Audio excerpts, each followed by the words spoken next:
Assalamualaikum warahmatullahi wabarakatuh. Wah, Serabi Putendri hadir lagi menyapa kalian anak-anak hebat. Apa kabar?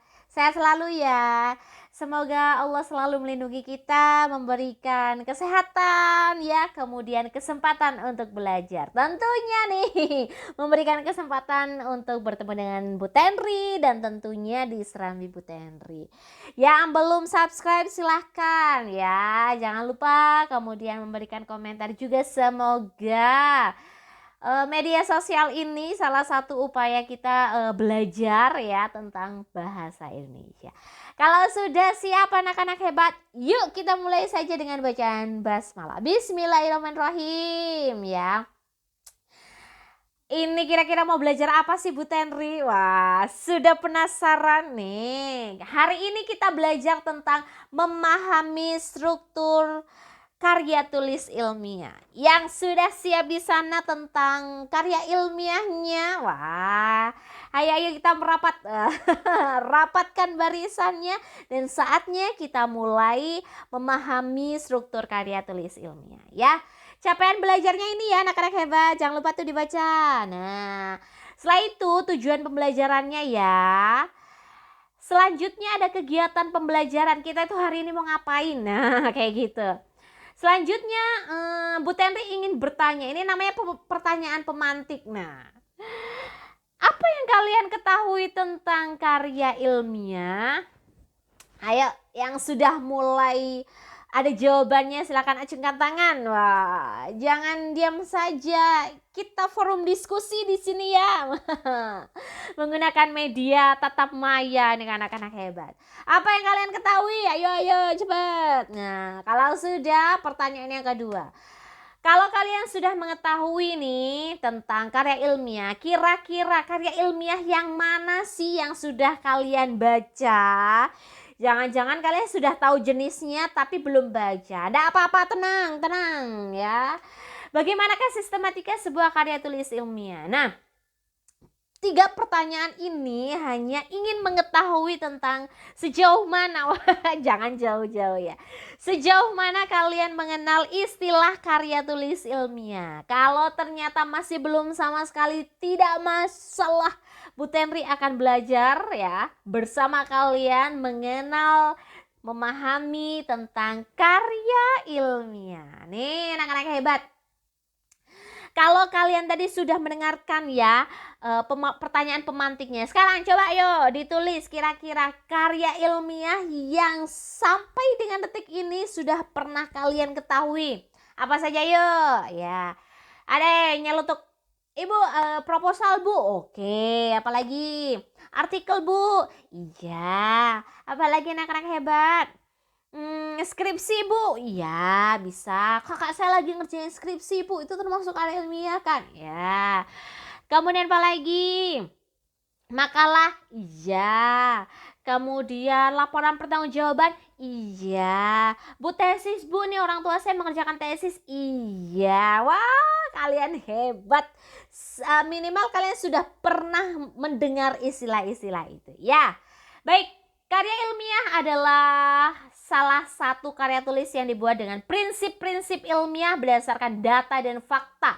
Nah, data tersebut diambil dari observasi, eksperimen atau kajian pustaka. Jadi, nih Bu Tenri mengutip dari Kamus Besar Bahasa Indonesia yang diambil dari kemendikbud.go.id.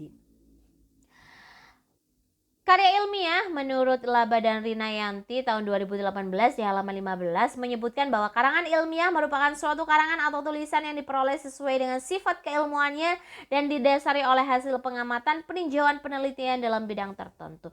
Izin ya, ini ada penulis Laba dan Rinayanti, mohon izin Bu Tenri mengutip pengertian dari karangan ilmiah. Jadi anak-anak hebat kalau ternyata kalian itu mengutip ya, menjadikan referensi tulisan orang lain, harus wajib ain. Harus kalian sebutkan juga karena memang ini adalah daftar pustaka kita ya. Berikutnya, tujuan penulisan karya ilmiah itu adalah mengenalkan suatu pengetahuan baru kepada masyarakat. Selain itu, sebagai wacana kepada publik mengenai adanya suatu ilmu pengetahuan juga merupakan wahana bagi peserta didik atau penulis untuk menuliskan hasil penelitian secara terstruktur dan metodologis. Wah, anak-anak hebat. Jadi ternyata sebuah karya ilmiah itu ada tujuannya, bukan hanya serta-merta iya saya nulis A, iya saya copy paste, tidak. Iya Bu, sekarang lagi ada aplikasi AI Bu ya. Jangan, tapi kita belajar ya untuk menulis sebuah karangan yang terstruktur dan metodologis ya. Berikutnya, struktur karya ilmiah. Geser dulu Bu tadi. Ada 3 bagian ya anak-anak hebat, bagian awal, bagian inti, bagian akhir. Sebenarnya ini adalah struktur yang sangat umum. Jadi dibaginya secara sederhana juga terbagi atas 3. Yang bagian awal itu ada judul, nama penulis dan afiliasi, abstrak, dan kata kunci. Untuk bagian intinya itu ada pendahuluan. Nah, pendahuluan itu di dalamnya ada latar belakang, rumusan masalah, tujuan penelitian, dan manfaat penelitian. Selanjutnya setelah pendahuluan ada kerangka teoritis, metodologi penelitian, pembahasan, simpulan, dan saran. Serta bagian akhirnya itu adalah daftar pustaka dan lampiran. Kita bahas satu persatu secara singkat ya anak-anak hebat, mulai dari bagian awal, bagian inti, sampai bagian akhir. Judul dapat dengan jelas dan singkat menunjukkan isi karya ilmiah. Judul menunjukkan subjek penelitian, tujuan penelitian, metodologi penelitian, dan ruang lingkup atau batasan penelitian. Jadi kalau kita sudah membaca judulnya, itu kita sudah mengetahui di dalamnya itu ternyata ada subjek penelitiannya, ada tujuannya, metodologi penelitian, ruang lingkup atau batasan penelitian. Kalau bikin judul artinya harus lengkap sesuai dengan isi itu, isinya tuh ada. Penulisan judul dapat dilakukan dengan 2 cara, yakni menggunakan huruf kapital pada seluruh huruf judul dan menggunakan huruf kapital pada awal kata kecuali kata tugas. Kalau penulisan judul yang ditulis secara kapital semuanya biasanya pada sampul ya anak-anak hebat. Tapi kalau sudah masuk ke dalamnya itu biasanya hanya di huruf depannya saja untuk penulisan huruf kapital. Nama penulis dan afiliasi. Nama penulis artikel ilmiah atau karya ilmiah lainnya tanpa menggunakan gelar ya anak-anak hebat. Nama belakang tidak boleh disingkat karena akan digunakan saat dikutip oleh orang yang menggunakan karya ilmiah tersebut sebagai acuan. Jadi namanya itu harus lengkap. Kalau ternyata memang terdiri dari 3 kata, tulis secara lengkap. Kenapa? Karena nanti ketika kita mengutip seperti tadi yang Bu Tenli mengutip itu adalah nama belakang beliau. Kemudian dijadikan bahan referensi untuk mengutip. Afiliasi adalah nama institusi tempat penulis bekerja atau bersekolah. Jadi nanti disertakan juga ya instansi kalian di mana. Abstrak berupa rangkuman karya ilmiah dalam satu paragraf singkat. Jadi intinya tuh dirangkum dalam satu paragraf. Kata kunci. Kata kunci mewakili topik sesuai bidang ilmu yang dikupas atau dianalisis dalam karya ilmiah tersebut. Ya cukup biasanya sih 3 aja sih kata kuncinya. Sudah mewakili semuanya.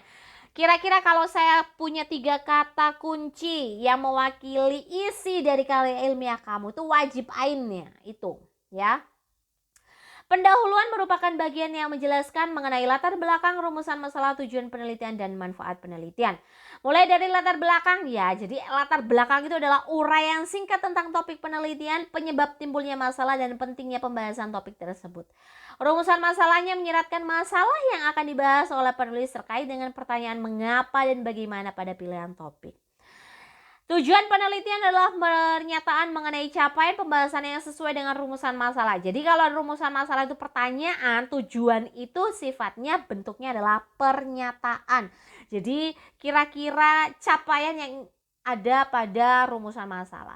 Manfaat penelitian menjelaskan bagaimana kegunaan penelitian karya ilmiah tersebut. Ingat ya, tujuan penulisan karya ilmiah itu adalah memberikan pengetahuan kepada masyarakat. Yang awalnya tidak tahu, setelah kamu meneliti, kemudian kamu jadikan sebuah karya ilmiah, ternyata kita paham ada ilmu baru begitu.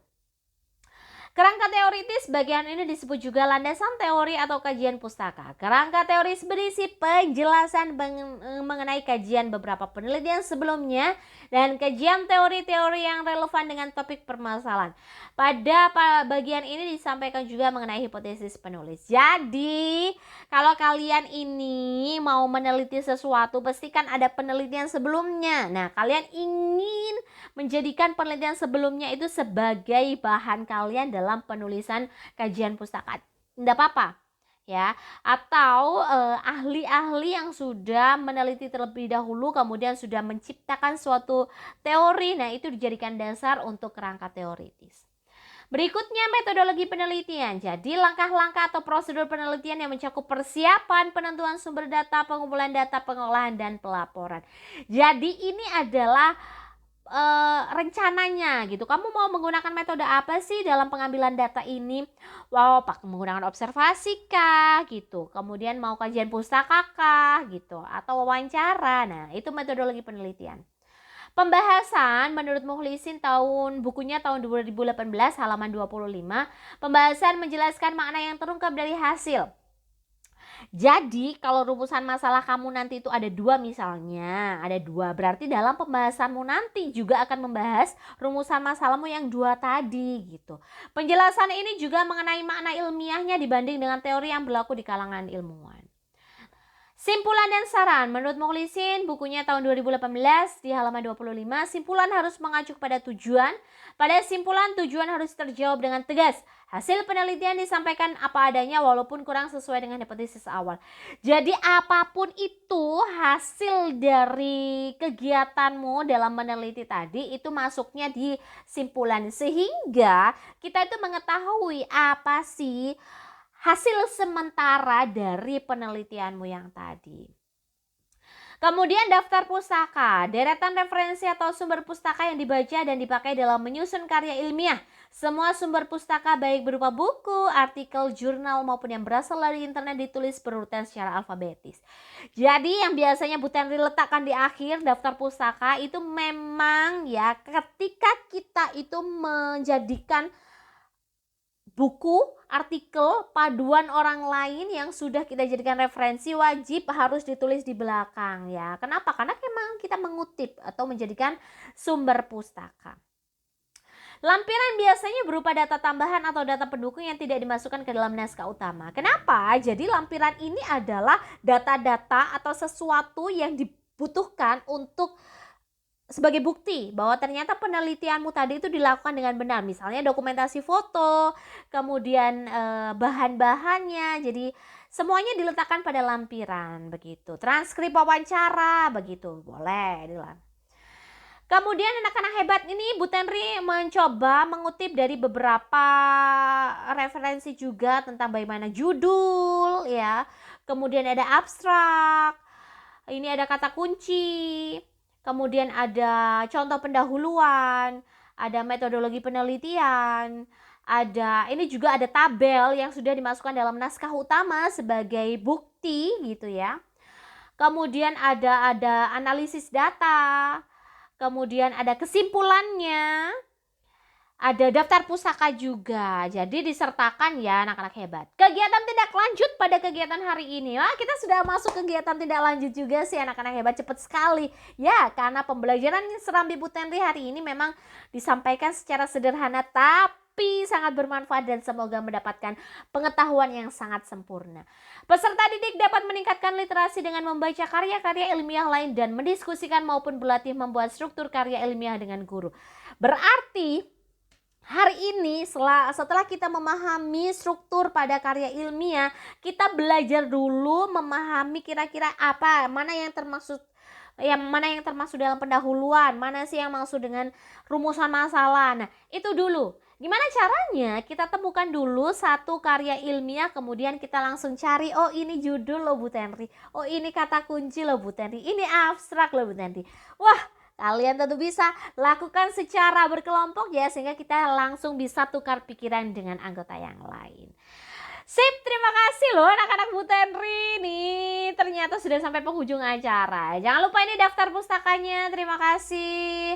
untuk para penulis, untuk para pendahulu, untuk para senior yang sudah menciptakan buku hebat, kemudian bisa kita jadikan referensi untuk sumber belajar bahasa Indonesia. Wah. Jangan lupa juga Bu Tani mengucapkan terima kasih karena template untuk presentasi ini dari Slides Carnival sudah membuat pembelajarannya Bu Tani semakin menarik. Wah. Di akhir Bu Tani ucapkan alhamdulillahirrahmanirrahim dan terima kasih. Mohon maaf kalau ada salah-salah kata. Wassalamualaikum warahmatullahi wabarakatuh.